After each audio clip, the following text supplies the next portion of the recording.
guys, welcome back to our YouTube channel. Today I'm going to talk about setting up your business in Dubai. I get asked a number of times from a lot of different people how we went about it, problems we faced and little tips along the way. So it's something I feel is really good information, especially at the moment. A lot more people are at home, they've got a lot more time on their hands, and they're maybe thinking, hang on, I've got this break from work, so now I can use this time to focus on that business idea that I had, that I've never really actioned. So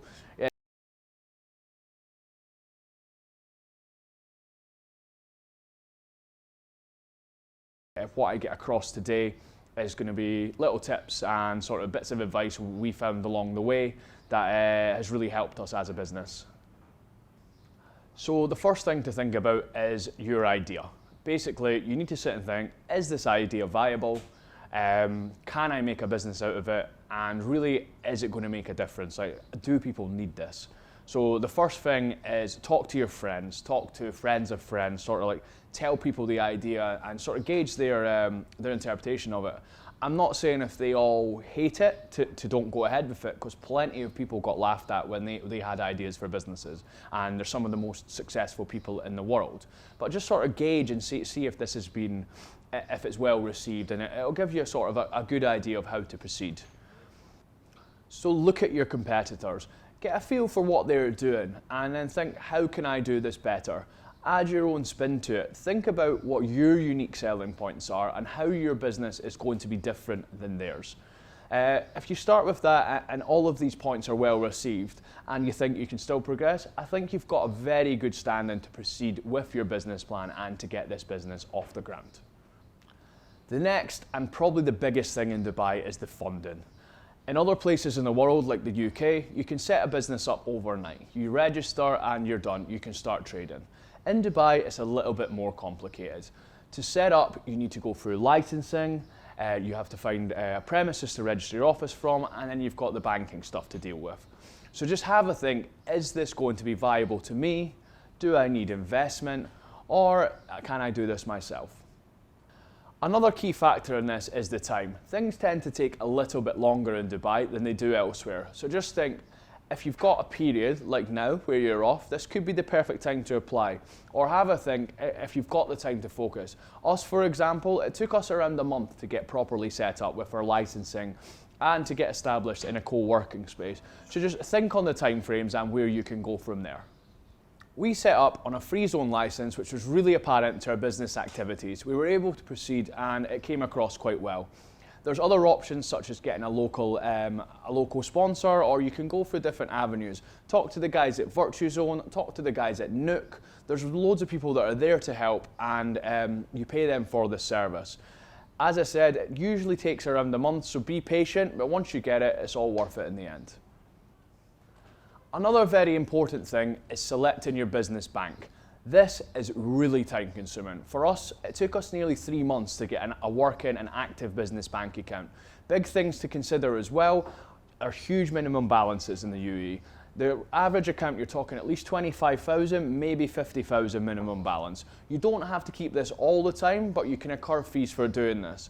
Think about which banks are easy for you to get to, who your suppliers are going to use, and just sort of things that can ease the process for you. As I said, this can kind of be tested, so make sure you choose here wisely.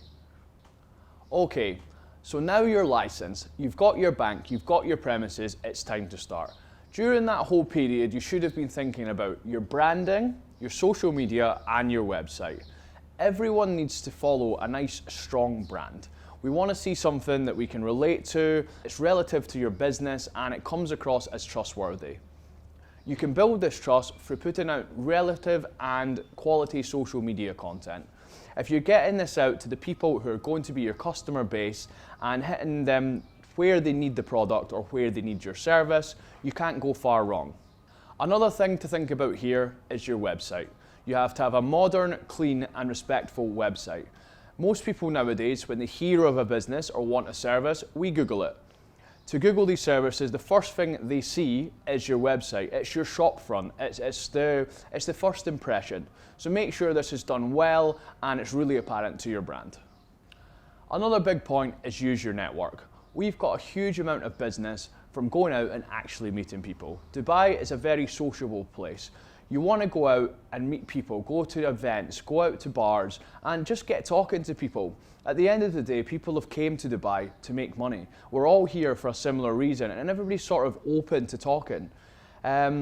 You can meet someone maybe in a bar that 2 months down the line, you think, hang on, that guy could be relevant to my business. So just always talk to people and keep their contact details.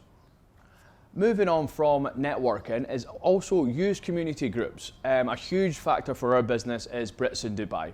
We get business from this group regularly, we're always recommended in there, and it's genuinely a good point to even just give out some information about your business and get you known. So try to be online and use these groups to your advantage. Last but not least, work hard. When we first started our business, we were working 12 to 14-hour days, 7 days a week. We really put in the effort to get it off the ground. We tended to our clients' needs, we were on the phone when needed, and we really produced quality work. So just make sure you stick to that and you're going to get a good name in the market.